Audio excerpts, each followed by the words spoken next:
on the phone with us right now, we got one of the stars of ABC's No Ordinary Family. It's Kate Panabaker. What is up? Hey, how are ya? I am good. It's nice to meet you. Nice to meet you too, electronically, I guess. I know. How is everything going? I'm telling you, I've watched you on everything. Okay, all the Disney Channel shows. I was catching up on that my show Weeds. Like I was watching Seasons or whatever. You made an appearance in that show. You were in everything. I've made the rounds. It's fun for me because I've been able to dabble in so many different genres and so many different shows. You get to experience different things, different people. I like to keep things new and interesting. I like that. I like that mentality. New and interesting.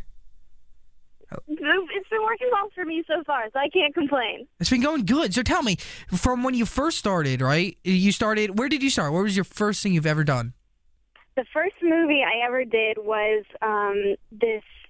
It was a low budget film that I did with Kiefer Sutherland right before he started doing 24, and Anthony LaPaglia right before he started doing Without a Trace.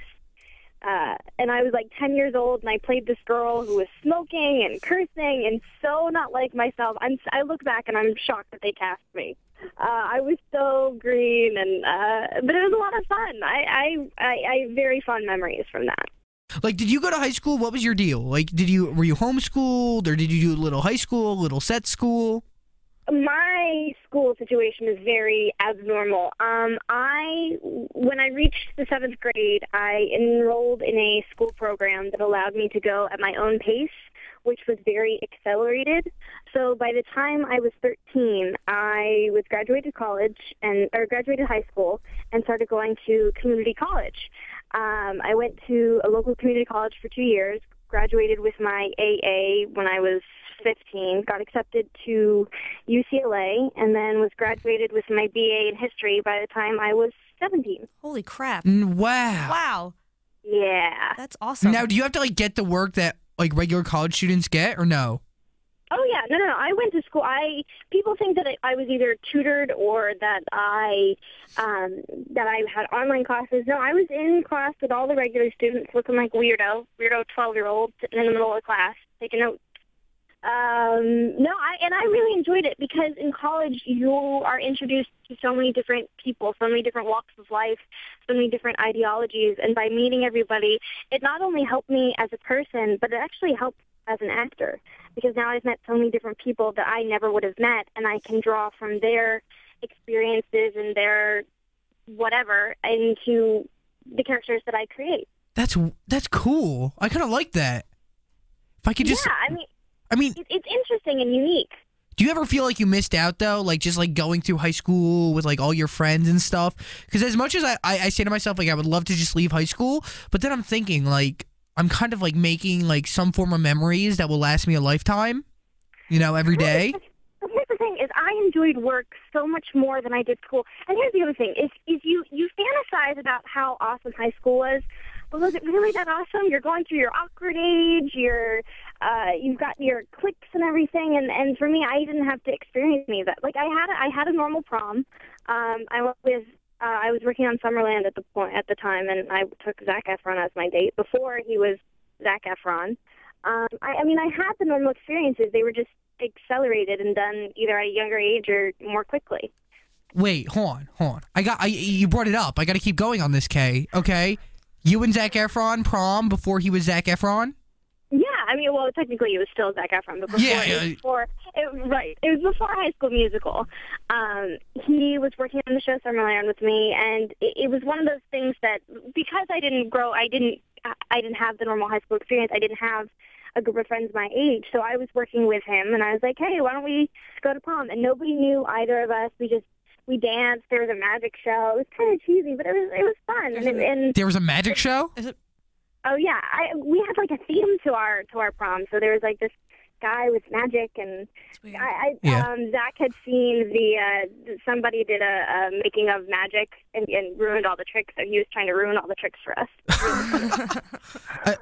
Now tell me, like, did you guys do it up? Like, you did the dress, you did the corsages. How about the pictures? The pictures are the worst part.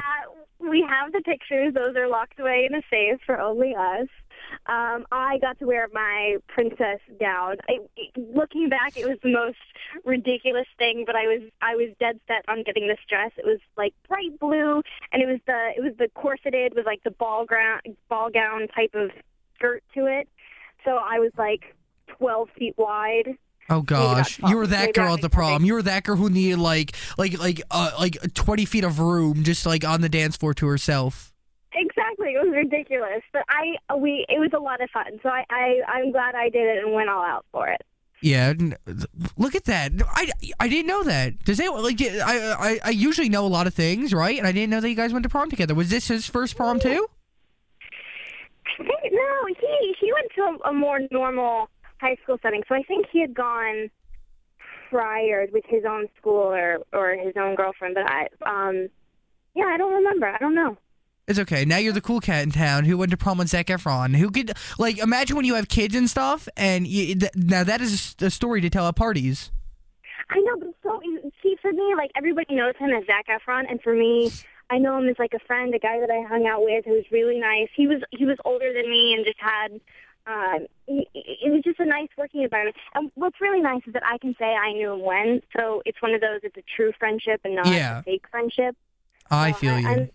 Exactly. So it's nice to have that. It's treasured. Now, what was your dance moves on the dance floor? I just want to know because I'm just kind of picturing this in my mind right now.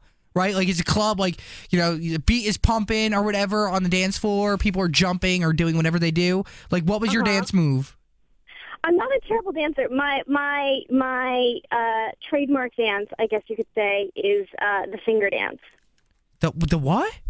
The finger dance. But it's one of those things that you can't really describe well. You sound like a total idiot describing it. It's one of those that I have to show you because it's the whole build-up to the dance that is priceless. Now, like, you did this at your prom, like the finger dance thing? Oh, totally. I do it anywhere. You have to know I'm a complete and total nerd goober who has no good shame word. And no fear. I call myself a goober. I come from a family of goobers. We are all silly people, and I love us for that. Is that the exact definition of a goober? A silly person? Yes. Goober. My dad makes the goober cake. He is the ultimate goober. What does he do that he's a goober? It's hard to explain. He's a funny person. He just does whatever's on his mind. He says what's on his mind. He does these crazy dances and this funny face, and it's all out of love. And I can't describe it without smiling. A true goober. I like that word, Kay. I'm going to use that a lot. Use it. Take it. Goober. I consider myself a goober. Yeah, goober. I dance around randomly for no reason. Yeah. Now tell me, you got the new project, No Ordinary Family, on ABC. I'm really liking the show. It's totally different. It's like The Incredibles, but in real life, kind of. Exactly. And the interesting thing, though, is we as a family don't actually fight crime together. We kind of have our own... The way I like to talk about it is that we are a family with superpowers, but we still deal with regular problems just in a special way. Like, for me, example, I read people's minds. So I deal with that in the high school setting because people are infamous for being two-faced. They'll say one thing to your face and another thing behind your back. And now I get to know exactly what they're saying behind my back. And that's tough for A, anybody to deal with, but B, for a high school girl who's 16, who's going through puberty. It's torture. It's absolutely mortifying. I feel you. I would love to do that, though, because I feel like people talk like dirt about me in the hallways. To read people's minds. Right? That'd be awesome. That's the power I've always wanted. So it's a dream come true. What I like is seeing it through her mind, because my character Daphne doesn't actually want the power. And it's understandable because she does hear these mean things. But for me, you can weed out the good people from the bad people, the true friends from the non-friends. And then you can hang out with the awesome people and ignore the lame people. It was awesome speaking with you because, I don't know, I've talked to a whole bunch of like teen celebrities and stuff, but this is the first time I've ever talked to you, and I don't know why. Like, I felt like it was like this part inside of me, maybe like, a part inside of me that hasn't been filled, but now it was filled. You feel me? Yay! Well, it's filled with all that gooberness that I just did. It's filled with goob and gooberness. Amen. Amen. Kay Panabaker, ABC Family. I keep saying ABC Family. It's ABC, No Ordinary Family. When is it on? It's Tuesday Tuesday nights at 8, 7 Central. Tuesday, 8, 7 Central. I watch it on Hulu because I have no life and can't really watch TV. But on Hulu, it is in its prime, I'm telling you. Just like I watch it on my television. No Ordinary Family. Kay, and shout out your Twitter and everything. I am at K Panabaker because my nickname is Panda and my last name has Baker at the end, so it's Panabaker. I like that. I think it's kind of cute and clever, but some people think I actually like to bake pandas, and I go, no. Yeah, you Miss Kay Panabaker. Thank you so much for hanging out with us. Thanks for having me. Dude, it was an honor speaking with you, and I'll tweet you. Awesome. Talk to you guys later. Bye. Thanks.